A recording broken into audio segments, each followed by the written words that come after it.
Tapi keinginan saya tentu bukan sekedar silaturahim gagah-gagahan diceluk Gus. Celuk Gus repot. Nak ora alim ra pantes. Nak beling ra pantes.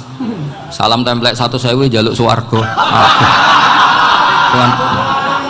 Kok mentalan yang 1.000 jaluk. Kamu nginep di hotel 100.000 itu tidak cukup, apalagi untuk bayar apa? Surga. Itu nggak sopan sekali. 1 juta ya nggak bisa itu, 100 juta juga nggak jelas juga. Terus sampai mendingan nggak usah salam template, malah nggak mungkin masuk surga kalau. Jadi dulu yang namanya zuriyah, sampean tenang saja, nasab sampean tidak kalah dengan kita, karena nanti setelah di kuburan itu gus-gus itu nggak penting. Semua kalau ditanya bapak kamu siapa, jawabannya siapa? Nabi Ibrahim. Sudah parmin parlan hilang semua, sudah aman pokoknya nanti. Karena kalau nanti ditanya malaikat bapak kamu siapa, jawabnya Nabi siapa? Ibrahim. Makanya saya itu pemuja Allah yang serius. Sama ya pemuja Allah, tapi kan kadang kurang alim. Saya ini pemuja Allah serius. Saya itu kalau ngaji, ya ngaji biasa belajar, itu sering nangis, nangis seneng. Misalnya saya baca tadi, Miftahul Jannah la ilaha illallah, lung kunci kok dikasihkan. Kita ini masuk neraka gak pantas, enggak bawa kuncinya kok masuk gitu. Harusnya kita ini masuk surga, kita kan pegang kunci surga, gak pegang kunci neraka. Maka aneh kalau kamu masuk neraka itu aneh. Coba kita pegang kunci surga apa kunci neraka? Tapi ada teman saya suruh neraka anu kunci ini. Karena tidak ada pintunya. Terus saya bilang, kamu kok tahu? Memangnya mau ke sana kata saya. Saya tidak punya rencana tahu neraka. Karena nanti di antara syafaatnya Quran itu orang kalau mau masuk neraka tidak jadi, ya nggak apa-apa ya, diatur sendiri. Jadi di antara syafaatnya Quran itu orang nggak jadi masuk neraka. Jadi syafaat itu ada 2, dari neraka diangkat ke surga, dan itu bisa lama itu. Tapi kalau syafaatnya Quran itu yang belum masuk neraka supaya nggak jadi masuk neraka. Karena neraka juga punya aturan, dia juga kena aturan fikih. Jadi, betul ini, saya ada guyon. Jadi kena konstitusi apa? Fikih. Sama tak ceritani syafaatnya Quran itu ada orang itu beling itu fasik. Itu dihafal surat Tabarok, hafal betul. Tabarakalladzi biyadihil mulku wa huwa ala kulli syai'in qadir alladzi khalaqal mauta wal hayata. Pertanyaannya gini, boleh enggak orang menginjek surat Baqarah? Boleh enggak? Enggak. Padahal orang hafal Quran itu artinya ayat itu ada di hatinya. Fa inna wa ta'ala la yu'adzibu qalban wa al-Qur'ana. Allah tidak akan menyiksa hati yang menyimpan Quran, yang jadi flash disknya Quran, yang jadi rekaman Quran. Singkat cerita orang ini hafal. Pas ketemu Mungkar Nakir prosedur kan, ini orang fasik mau diantemin sama Mungkar Nakir. Prosedur ya, dia kan prosedur standar. Si surat Tabarok akhirnya menjelma jadi seseorang yang gagah berani. Kamu nggak boleh nyiksa orang ini, saya ini kalamullah. Kalau kamu nyiksa dia berarti nyiksa saya. Kamu berani sama kalamullah? Wah ya tidak berani jadi Mungkar Nakir. Tapi orang itu nakal, harus saya gebukin. Tapi kata Quran tadi, tapi saya di situ pasti kena saya. Oh debat, nggak ada lajnahnya ini nggak ikut. Kalau Gus Wirjon ikut jadi lajnah deh. Kalau jadi lajnah pasti kroninan, kalau santrinya dimenangkan nanti. Akhirnya debat. Ya sudah kita ketemu Allah. Akhirnya Mungkar Nakir sama Quran tadi surat Tabarok datang sowan sama Allah. Terus kata Allah, memangnya kenapa Mungkar Nakir? Saya harus nyiksa dia karena dia fasik ya Allah. Memangnya kenapa surat Tabarok? Saya ada di situ. Menurut aturan orang tuh nggak boleh injak-injak Quran. Kalau dia nutuk saya, nutuk Quran, itu harus dikasih tahu fikihnya Mungkar Nakir. Akhirnya Allah ngendikan gini ke surat Tabarok, ya sudah terserah kamu. Kalau terserah kula Gusti, Mungkar Nakir nggak boleh nyentuh orang ini. Ya sudah selamat. Sehingga terus itu sama baca di termasuk mukjizatnya surat Tabarok di tafsir Ibnu Katsir banyak. Karena tadi logikanya malaikat itu juga kena aturan fikih. Sehingga banyak ulama termasuk Said Muhammad ngendikan pertanyaan Mungkar Nakir itu tidak semua orang kena. Kalau semua orang kena nanti kalau tanya Nabi Muhammad, waman nabiyuka? Kacau kan jamnya. Nabi kamu siapa? Lu saya ini nabi. Ya kan? Lah nanti kalau pas ketemu Nabi Ibrahim, waman abuka.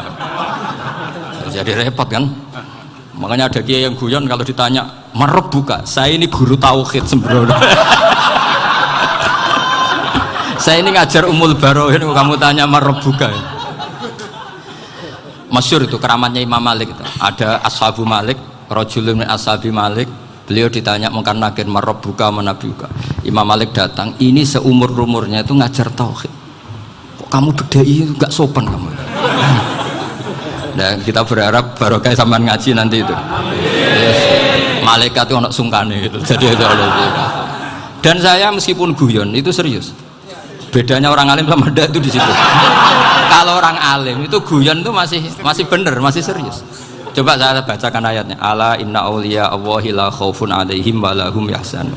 Terus lahumul busyra fil hayatid dunya fil akhirah. Artinya kalau Munkar Nakir dengan penampilan garang gitu, berarti ada ketakutan apa enggak? Ada. Padahal ciri utama walinya Allah tidak ada ketakutan.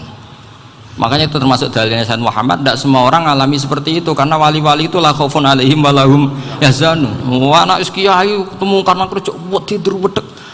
Iku dresege ora kok pertanyaane tok nek konan santri piye. Lho isen wis kiai dihanjuti Munkar Nakir. Malu gak kira-kira? Mesti plengakane konan santri piye. Nak jawabannya gampang karena pernah ngajar tauhid. Makanya Sayyidina Ali ini cerita ini ada di kitab Nurul Dzolam. Sama lihat di kitab Nurul Dzolam karangannya Syekh Nawawi Banten. Itu Sayyidina Ali itu ya, andekan orang biasa mungkin ya agak-agak hasut, tapi ini wali gak boleh kamu katakan hasut. Dia itu mangkal sama Umar. Orang kok setiap orang pernah dibentak. Apa dia berani bentak Munkar Nakir? Penasaran dia. Bagaimana perangnya Umar itu berlanjut enggak gitu kira-kira. Akhirnya minta, ya Allah saya minta kasyaf. Ya karena yang minta Sayyidina Ali karena mau wajah dituruti sama kasyaf. Dilihat Sayyidina Umar pas meninggal itu.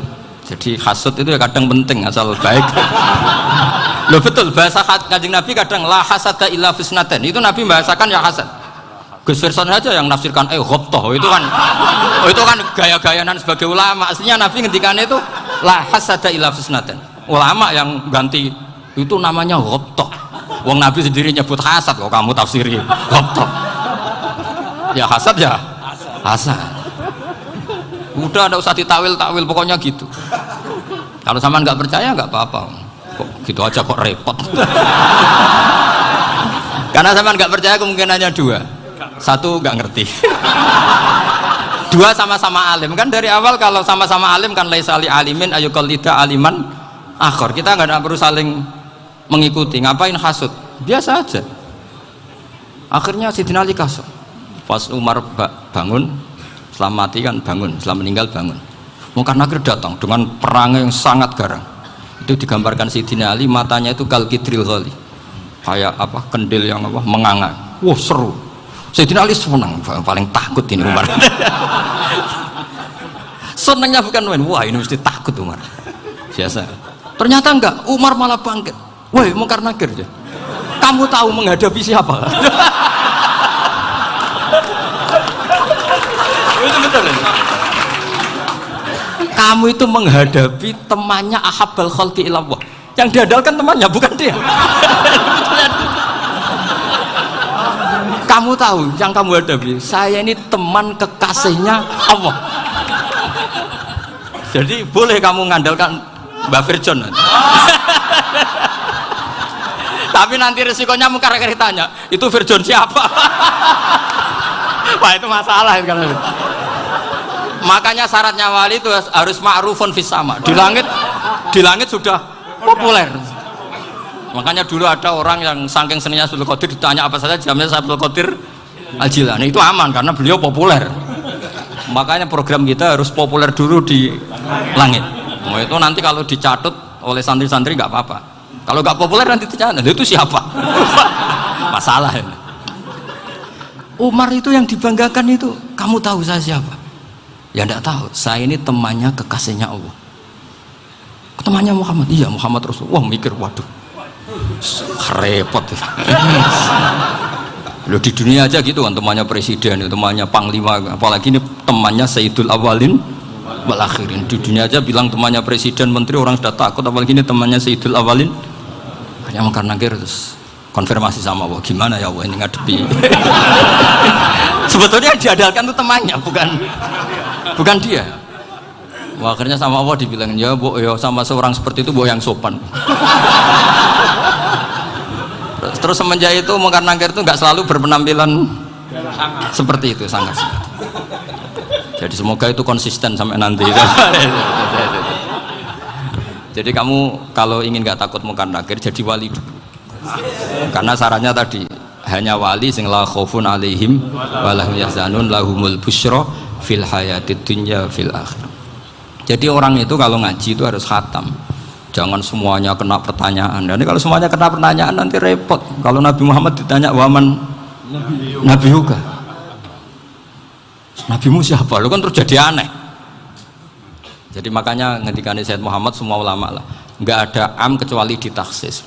Kecuali sifatnya Allah, misalnya bikulli syai'in alim, ya benar-benar bikulli syai'in. Tapi kalau am semuanya pasti ada taksis, meskipun dalam muhawarah muhadasah biasa.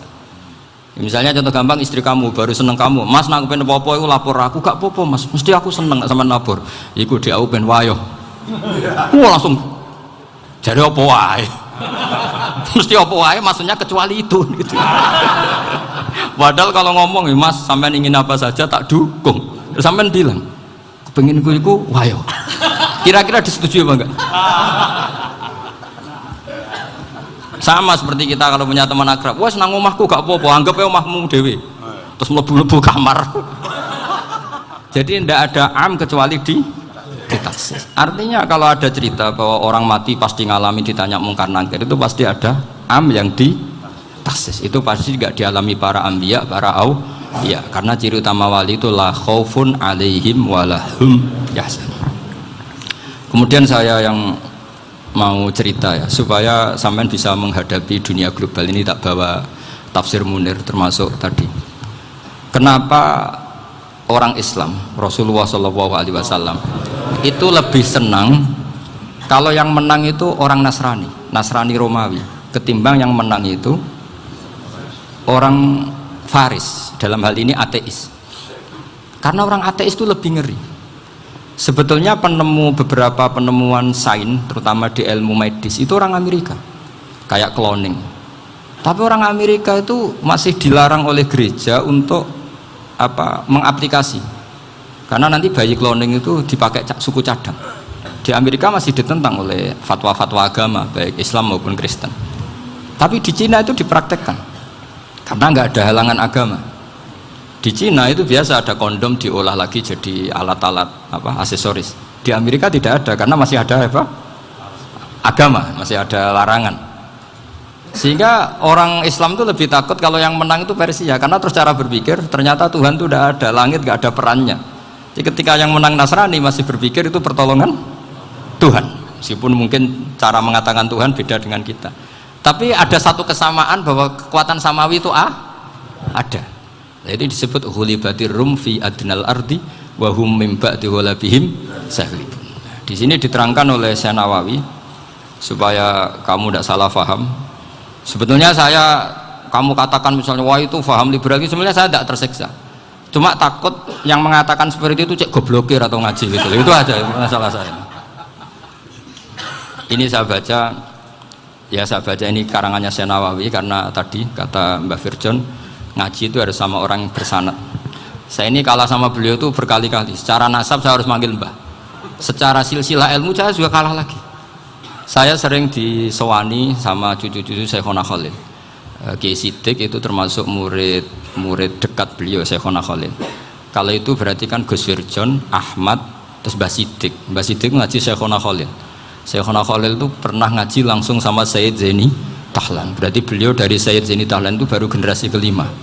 Sementara saya itu sudah ke-7 atau ke-6. Saya, Mbah Mun, Mbah Karim misalnya, Mbah Hashim, Mbah Mahfud Termas, Sayyid Abi Bakar Sato yang ngarangnya Anatul Talibin, baru Sayyid Zaini Tahlan. Berarti saya ke-7, kalah lagi.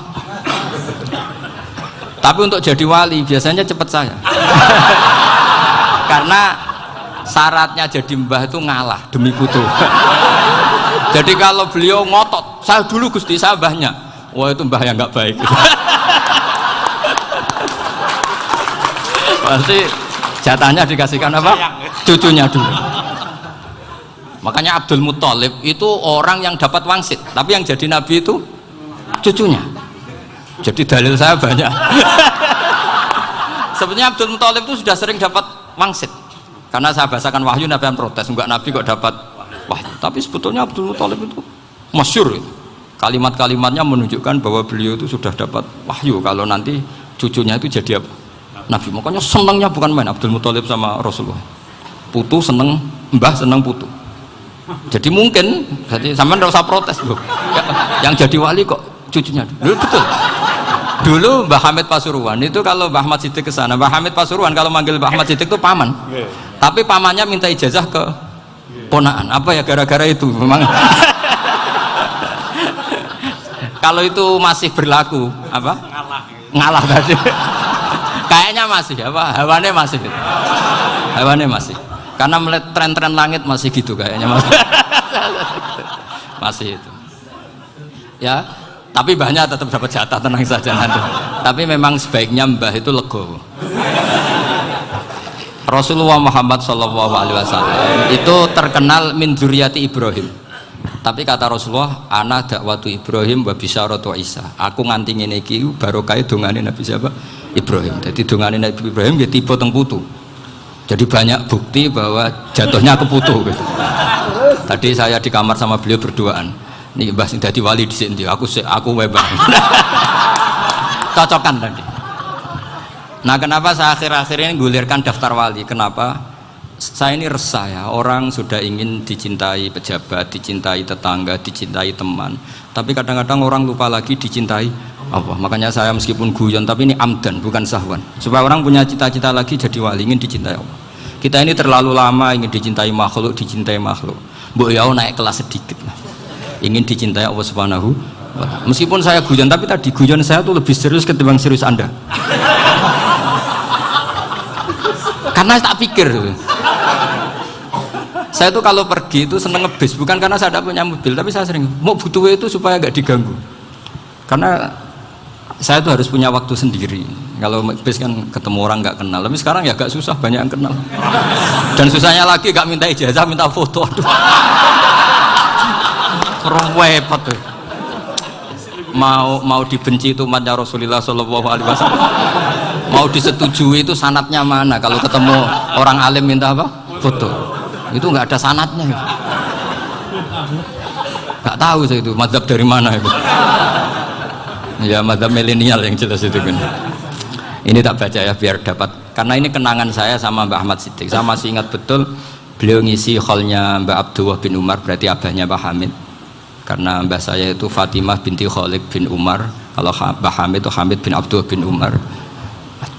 Itu saya masih ingat betul zaman itu Mbah Hamid setiap hall di Lasem itu rawuh dan saya derek mbah saya karena masih misanan datang ke Lasem. Itu beliau pas itu ngisi sama Mbah Mun. Mbah Mun masih muda, Ki Ahmad Siddiq sepuh senior. Itu beliau cerita bahwa dulu ketika Indonesia dijajah Jepang itu para kiai mimpi dibacakan ayat Ghulibatir Rum fi adnal ardi wa hum min ba'di ghalabihim salim. Terus ada kiai yang tanya, takwilannya gimana? Ya nanti Jepang pulang bukan karena kita yang mengalahkan, tapi Jepang ada yang mengalahkan sendiri meskipun tidak kita. Kayak dulu Faris tidak dikalahkan Islam tapi dikalahkan Romawi, tapi yang senang umat Islam. Wa yauma idzi yafrahul mu'min. Itu luar biasa ulama-ulama kita. Delalah kejadiannya Indonesia seperti itu. Yaitu kita tidak mengalahkan Jepang, tapi Jepang pulang sendiri karena dikalahkan apa? Sekutu. Ya ini saya baca. Ini tidak usah dicek bacanya benar apa enggak, sudah aman apa? Aman. Karena kalau saya salah itu ya sengaja. Artinya ya sengaja saja. Ya biasa maksudnya. Saya kemarin ngisi di Pondok Peloso, di Pondok Al Munawir Jogja. Salah itu ada dua, ada salah memang benar-benar salah, itu nggak apa-apa bisa dimakfu karena mesti sangke wong goblok salah yang terus itu. Ada salah bawaan ilmu itu repot tuh dan ini karena misalnya kita yang biasa belajar qiraah asabah wayah sibuhu mesti diulang lagi wayah sabuhu karena qiraahnya Imam Asim itu hasibah yah sabu bifat hisin, sementara kita kalau ngaji kitab kulino yah sibu, sehingga kita yang biasa belajar sabah itu kalau baca kitab itu kayak orang bingung. Kadang-kadang yang ngaji juga bingung, Gus Pak mau cok di bulan pilih ini. Ya tepat-tepatan, ada yang mengatakan Gus Pak bingung, Ada yang mengatakan Gus Ba alim alama, tepat-tepat nasib tadi. Karena memang ya sab'ah memang seperti itu. Misalnya kufuan itu Imam Asim baca kufuan. Tapi beliau punya murid namanya Syu'bah, itu kalau baca kuf'an. Makanya kita itu, ini kan khataman Quran ya, jadi saya menyinggung sedikit tentang qiraah sab'ah. Tadi beliau juga sudah tak kasih kitab saya Hifdzuna Liyadal Mushaf. Sama tak ajari latihan sab'ah, memang angel ya. Makanya yang nggak bisa itu wong pinter, sudah tahu angel ya nggak usah diteruskan kan. Orang menghindari barang angel itu pinter apa goblok? Pinter. Berarti wong goblok pinter. Saya tuh makanya sama orang goblok tuh respect. Jadi orang alim tuh angel apa gampang? Angel. Menghindari barang angel pinter apa goblok? Loh, orang menghindari barang angel pinter apa goblok? Pinter. Berarti wong goblok pinter. Jadi saya sama orang-orang goblok itu respect. Sudah tahu jadi orang alim angel ya barang angel ya harus dihindari. Makanya saya ini insya Allah umatnya Nabi yang termasuk yang terbaik. Amin. Karena mencintai umatnya Nabi termasuk yang goblok. Waduh, itu tidak gampang itu. Karena tadi sudah tahu ya, seperti itu loh orang naik panjat pinang itu yang naik karena ingin hadiah. Yang nonton sudah tahu, wah licin kok dinaikin mau keplodok ya. Tapi orang sepakat yang nonton juga pinter karena sudah tahu ribet kok. Tukun yang pasar kena lah apa mana. Sama juga gitu. Ngalim tafsir angel, ngalim fikih angel, nanti karek ngaji ngerekam kan gampang. Itu pinter apa goblok? Pinter. Iya. Makanya kula niku mbok burohno ngono tok. Saya tadi dinasihati Mbak Virjon, muga-muga hati saya selamat. Saya itu meskipun kata orang banyak, muhibbin saya banyak, tapi saya insya Allah tidak riya. Saya itu pakai kitab namanya Tasbitul Fuad, itu karangannya Said Abdul Al-Haddad. Ketika beliau punya muhibbin banyak ditanya, bagaimana ya Habib Anda menjaga hati Anda? Jamnya Said Abdul Haddad itu unik. Innama azzamu Allah. Mereka itu sebenarnya menghormati Allah. Cuma butuh sarana, dan itu saya. Jadi saya tahu sampean semua itu mencintai Quran, mencintai sunnah Rasul, mencintai hadis-hadis Rasul. Cuma sampean kan karena nggak paham, terus manfaatkan saya. Jadi sebenarnya saya ini korban. Korban. Jadi saya mau riak gimana, korban kok mau bangganya di mana tuh? Coba sampean misalnya ngaji tafsir, belajar sendiri kan susah, terkibnya susah, maknanya susah, bahkan beli kitabnya kadang nggak kuat. Loh, untuk jadi alim tafsir itu kan harus beli kitab. Loh, saya sering belajar kitab itu jutaan. Tafsir Tobari, saya pernah beli kitab Fakhrur Razi itu berapa coba? 27 jilid. Karangannya Fakhrur, belum karangannya ulama modern Imam Sya'rawi. Itu berapa jilid? Itu jutaan. Saya kemarin juga dihadiahi kitab Pak Quraish Shihab namanya Faidul Bari fi Syarhil Bukhari. Pak Quraish Shihab yang terkenal. Dia sering diskusi sama saya. Saya ngasih hadiah beliau ngasih hadiah saya. Wah, itu harganya nggak kuat. Dadak kuat kadang di Indonesia nggak ada coba. Dan sama orang hebat menghindari kesulitan itu.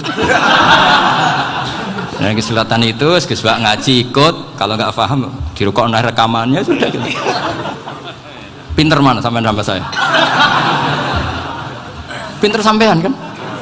Bikin sosis susah, beli aja kok repot kan. Makanya nggak boleh orang bilang, wah aku goblok reso tafsir, aku wong pinter. Makanya nanti kalau saya ketemu Nabi tidak termasuk orang yang mentahkir orang Islam. Kafa bil mari isman ayah kira akhahul muslim. Jadi cukup orang itu dosa kalau menyepelekan orang Islam, termasuk darani sampean goblok itu dosa. Caranya nggak darani goblok ya tadi di logika tadi. Alim itu angel, ngendari angel itu pinter, berarti wong bodoh pinter ya sudah gitu. Tapi tetap bodoh. Tapi ini satu cara untuk saya respect gitu. Coba orang yang ngaji tafsir saya banyak, mungkin ribuan. Itu sebetulnya mencintai Quran. Karena Quran adalah kitab suci yang panduannya umat Islam. Sangat mencintai Quran. Terus kemudian mereka nggak paham. Terus mencari orang yang memahamkan. Burono lah cara jawabannya ini. Terus keren saya itu di mana coba? Lah terus mereka kurang ajarnya gini, kalau paham itu ya alhamdulillah paham. Kowe nak ngaji Gus Bae ngono tok.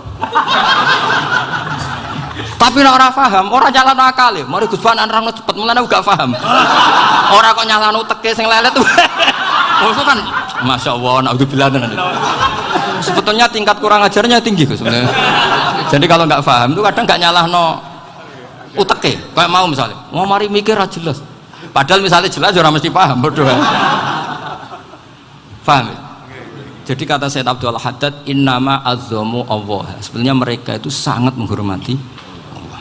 Makanya kita nggak perlu mengatakan wasilah itu kafir, nggak akan. Karena orang tawasul sama Rasulullah itu ingin dapat ridhonya Allah lewat orang yang dicintai Allah. Kita mencintai wali sebenarnya, wah itu kekasih Allah. Kita mencintai itu karena mencintai Allah. Sama seperti gini, kamu mencintai kangkung apa enggak? Sebenarnya sama sekali enggak. Tapi kamu ingin sehat, ada asupan gizi. Kamu ingin tubuh kamu sehat, butuh asupan gizi. Kemudian kamu makan kangkung. Apa terus kamu cinta kangkung? Kan enggak.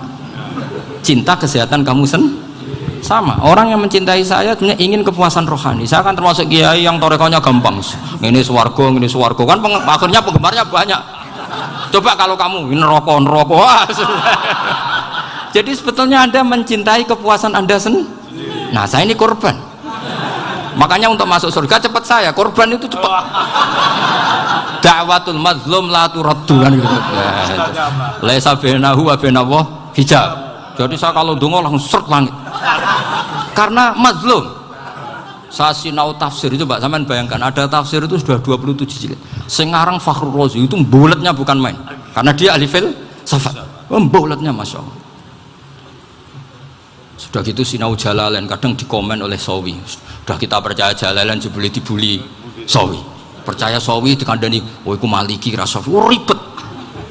Sudah gitu sinau Qurtubi, sinau tafsir Tabari itu susahnya. Belinya susah, belajarnya susah.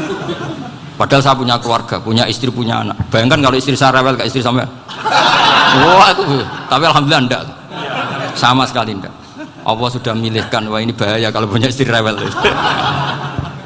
Imam Sibawai itu kitabnya banyak, tapi yang terbukukan hanya kitab Sibawai. Karena beliau kalau sudah belajar lupa istri. Hanya pas beliau di pasar, kitabnya dibakar semua sama istrinya. Karena dianggap saingannya. Ternyata yang dicerai tidak kitabnya, malah istrinya. Itu Imam siapa? Sibawai. Tapi alhamdulillah kitab saya nggak terbakar, aman. Saya teruskan ya. Jadi untuk menjaga riya dilatih innama azzamu Allah. Sebenarnya mereka itu menghormati Allah. Sehingga wasail-wasail itu sebenarnya nggak pernah jadi subjek pelaku utama, enggak. Tetap Allah. Sebab itu kata Sayyid Muhammad, kamu kok mengatakan wasilah itu kafir itu gimana? Ketika innallaha qad ba'atsa lakum taluta malika. Talut itu ya manusia. PD-nya itu apa? Inna ayata mulkihi ayyatiyakumut tabut fihi sakinatum mir rabbikum wa baqiyatum mimma taraka alu Musa wa alu Haruna tahmiluhul malaikah. Jadi beliau PD itu kalau bawa sunduk semacam peti sakti, sing di situ ada baqiyatum mimma taraka alu Musa wa alu Haruna tahmiluhul malaikah. Ya kayak semacam jimat ya. Tapi saya bukan mensyariatkan jimat enggak, karena nanti banyak penjual yang pembohong juga gitu loh. Cuma cerita, kamu tidak usah mengatakan kafir. Dulu Tolut PD-nya kalau bawa sunduk semacam peti kesaktian yang di situ ada baqiyatum mimma taraka alu Musa wa alu Haruna tahmiluhul malaika. Sehingga Khalid bin Walid meskipun beliau sahabat dan menyaksikan wajah Rasulullah SAW, itu bawa sya'aratun min sya'aratihi Rasulullah SAW, bawa rambutnya Nabi. Perang kemana-mana itu diletakkan di pecinya. Nanti sama tanya lagi, masa pakai peci Khalid bin Walid ini? Wah panjang, sampai itu repot. Sampai tak warai ngaji usul fikih. Usul fikih itu kalau ngaji itu ada istilah tangkihul manat. Ini mesti ini wilayah yang kita bisa berdebat sama Mbah Firjon. Dulu itu musuh saya karena saya makili Anwar, beliau makili Peloso. Tapi tahu-tahu kalah tua terus saya mengundurkan diri. Di fikih itu ada istilah, ada tangkihul manat, ada tahqiqul manat, ada tangkihul manat. Tangkih itu kira-kira gini, lafadz hadis itu dibuang sekian untuk tahu bahwa itu madarul hukmi. Misalnya gini, tak beri contoh paling gampang. Sama harus paham, kalau nggak paham nggak pinter-pinter. Ja'a a'rabiyun ila Rasulillah sallallahu alaihi wasallam.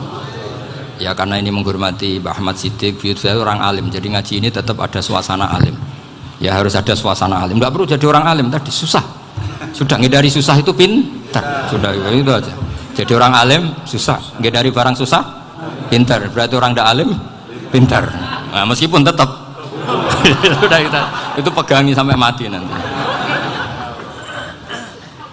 Lu jadi orang alim tuh repot. Itu kata Imam Ghazali, kalau orang alim kalau mau masuk surga itu sama Allah nggak boleh kif, kamu nggak boleh langsung masuk surga, coba cari umat kamu, syafaati dulu. Nah, saya takut nyari sampean nggak bisa kembali. Saya tidak punya rencana itu, pokoknya mau masuk. Golek sampean aduan balik raroh dewe, wah repot nanti saya. Berat jadi orang alim itu berat. Ya saya teruskan ya. Ada tangkihul manat, jaa a'rabiyun ila Rasulillah sallallahu alaihi wasallam. Faqala ahlaktu wa ma ahlakaka qal waqatu imraati fi nahari Ramadan. Ya sidang kita, saya ini rusak ya Rasulullah. Kenapa? Karena saya menjima istri saya fi nahari Ramadan. Terus kata Nabi, kamu harus bayar kafarah. Napa Nabi kafarah? Puasa 2 bulan. Wong baru 1 hari aja terjadi gitu kok disuruh puasa 2 bulan. Ya tidak kuat ya Rasulullah. Baru berapa hari saya puasa aja kecelakaan seperti itu, apalagi kalau sampai 2 bulan. Enggak ya Rasulullah. Ya sudah kalau gitu kamu pertama ngasih makan apa? Itku rokobah kan, pertama merdekakan budak.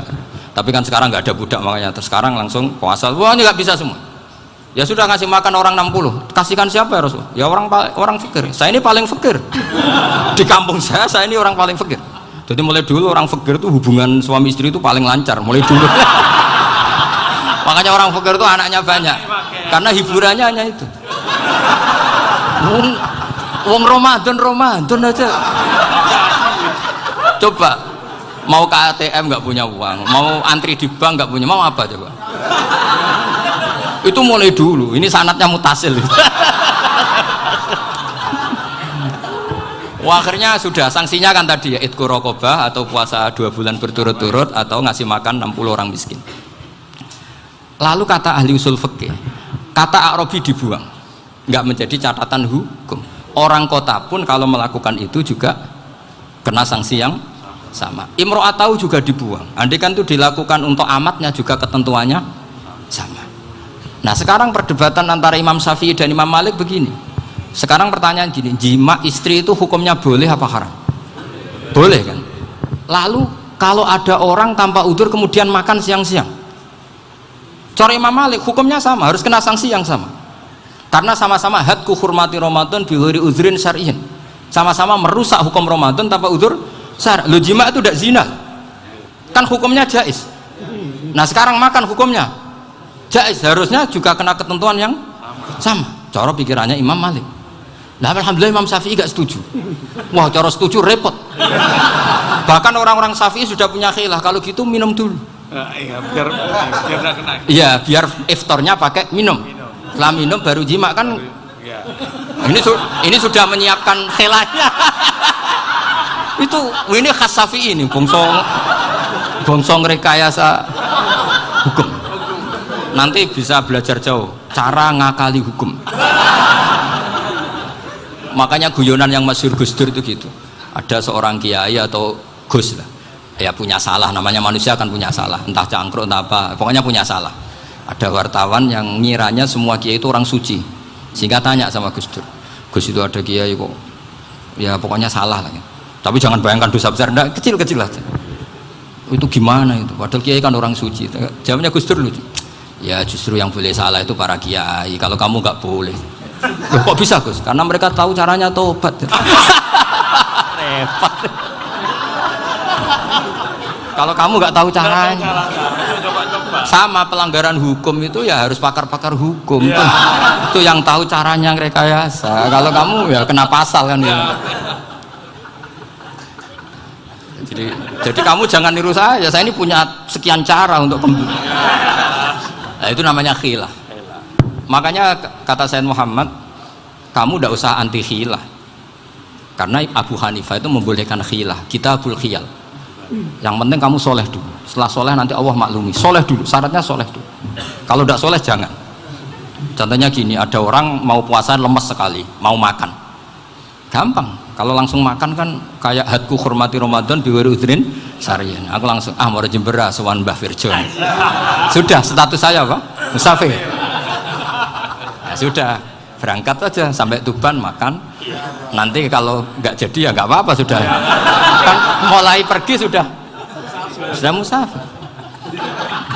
Saya tidak tahu nanti malaikat tertarik gebuki nggak tahu. Tapi itu ada khilafnya, asal soleh.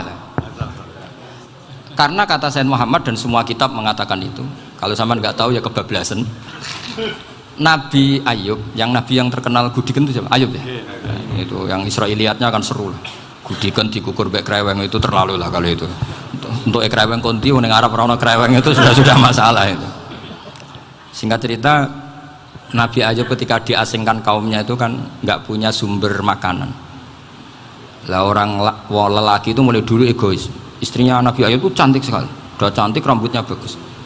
Makanya kamu nggak usah tanya kenapa istrinya kayak banyak yang cantik. Ya, nah warasatul anbiya, nggak boleh gitu. Kalau nggak cantik ya warasatul anbiya dari segi balak. Istrinya Nabi itu semuanya cantik. Nggak usah tanya sebabnya apa, pokoknya gitu, semuanya cantik. Singkat cerita, beberapa kali istrinya Nabi Ayub itu kerja demi bisa nafkahi Nabi siapa? Suatu saat itu tidak ada pekerjaan yang cukup untuk beli roti. Satu-satunya peluang dapat rezeki itu putrinya raja itu rambutnya berondoli. Terus ada sayembara siapa yang rambutnya bagus mau dibeli. Sampai rambutnya istrinya Nabi Ayub itu dijual. Nabi Ayub tersinggung karena itu mengurangi kecantikan. Jadi lelaki mulai dulu gitu. Udah nggak urun kalau istrinya nggak cantik itu komplain. Itu khasnya lelaki. Jadi kalau kamu gitu ada sanadnya juga, tenang saja ya. Komplain ya pegawaian itu. Saking mangkelnya Nabi Ayub terus ngendikan la adriban naki mi'ata sautin. Kamu akan saya pukuli dengan mi'ata sautin atau dengan 100 cambukan. Atau mi'ata dikhtin atau mi'ata apalah sesuai konteks zaman itu. Engko namanya pecut tuku konti kok ribet lagi. Singkat cerita akhirnya ketahuan bahwa istrinya menjual itu demi Nabi Ayub. Allah nggak ridho kalau kekasihnya yaitu istrinya Nabi Ayub wis perjuangan kayak gitu malah kena hukuman. Tapi Allah juga nggak ingin kekasihnya yang bernama Ayub melanggar sumpah. Padahal beliau sudah sumpah, wallahi demi Allah nanti tak pukul dengan 100 kali. 100 kali dengan lidi lah misalnya, contoh yang gampang tuh lidi. Akhirnya sama Allah dikasih satu solusi. Wa khud biyadika dikhtan fadrib bihi wala tahnas. Ya sudah, lidi itu ikat jumlahnya 100. Terus pukul sekali saja, anggap saja sudah 100. Iku pangeran sing wari ngakali ngono iku pangeran. Tapi syaratnya soleh, syaratnya soleh. Jadi kalau kamu anti khilaf berarti anti ajarannya Allah di ayat itu. Wa khud biyadika dikhtan fadrib bihi wala tahnas. Itu dulu ada, ini cerita di Ithaf, ini cerita terakhir, ini sudah, sama jangan nama sudah. Terus pengumuman tadi yang nggak pernah sepuh ngutang saya itu haram tadi. Karena tadi saya punya kewajiban di rumah yang bisa menggugurkan ya kewajiban yang lebih besar. Lebih besar itu ya tadi bisa pernah guru, pernah sepuh, yang jelas nggak umur sampean menangkap itu tua serepot itu. Ada raja itu ganteng kaya, senengannya nikah perawan cantik. Itu semua kampung mesti kenal. Mungkin digilir atau gimana pokoknya. Suatu saat ada pemuda suka sama perempuan yang di kampungnya, cantik sekali. Kemudian pemuda ini ternyata pekerja di kerajaan itu. Tiap hari ditanya, wah itu yang di kamu yang cantik siapa? Mau saya nikahin gini. Wah bahaya, ini saingannya raja. Jadi yang dibidik pemuda tadi itu saingannya. Si raja ini orang yang namanya raja kan gengsinya tinggi. Kaifa tankihuha wa qad ra'aitu qad qabbalaha rajulun. Kok mbok nikah piye? Saya itu pernah melihat dicium lelaki. Wah gak mau. Gak gelem kadung ditambung lan waqat qabbalaha rajulun. Saya pernah melihat sendiri qabbalaha rajulun, dicium oleh lelaki. Wah sudah gak minat raja langsung gak keren. Suatu saat pemuda tadi nikahi perempuan itu. Rajanya marah-marah, kamu lelaki gak punya harga diri gini. Gak punya selera, gak punya harga diri, sudah pernah dicium orang kok tetap dinikah. Terus bilang ke raja, ta'rif manir rajul, lelaki itu siapa? Abuha. Kamu tahu lelaki itu siapa? Sopo? Abuha, bapaknya. Saya kan hanya bilang rojulun pernah dicium lelaki. Lah pikirannya raja itu lelaki kue-kue ngene iki. Tapi butuhnya canom mau rojo ben gak sido itu aja tuhnya. Baru kayak digulirkan gitu wakot kebalah rojulun. Wah nggak mau. Setelah itu satu saat pegawainya tadi nikahi perempuan. Kamu gak punya harga diri gini. Kamu tahu mandir rojul apa abuha? Wah nak ngono aku gak poho-poho. Lah monggo sakniki wis bojo kula. Ora trimo wis diambung wis macam-macam. Lah itu namanya khilah. Apa? Khilah. Kalau di Balawa disebut tauriyah atau apalah. Tapi saya tidak ngajari sampean seperti itu. Sudah pinter sebelum saya ajarin. Bangsa ngakali kan sudah pinter. Ya ini terakhir tak baca ya, tak baca Arabnya saja nanti. Bismillahirrahmanirrahim. Biar dapat barokahnya Syekh Nawawi juga barokahnya guru-guru. Bismillahirrahmanirrahim. Wasababu nuzuli hadil ayati annahu kana baina farisa war rumi qitalun wa kanal musyrikuna yawadduna antaghliba farisu ar-ruma li anna farisa kanu majusiyan ummiyin wal muslimuna yawadduna ghalabatar rum ala faris liqaunihim ahla kitabin. Jadi zaman dulu orang Islam lebih senang kalau yang menang itu orang Nasrani, kalau bandingannya ateis, karena bagaimanapun percaya kekuatan langit, sementara orang ateis sama sekali tidak percaya kekuatan. Apapun bedanya kita dengan Nasrani itu ada kesamaan, yaitu percaya adanya kekuatan langit. Sehingga ketika orang Romawi kalah itu orang Islam ikut susah. Paham ya? Makanya ini tak baca biar sampean enggak macam-macam pikirannya.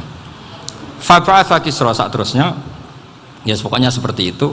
Akhirnya Rasulullah SAW berdoa lebih seneng yang menang itu Rom karena ahli kitab. Artinya apa? Kemenangan ahli kitab adalah kemenangan makhluk atau hamba Allah yang mentautkan kekuatan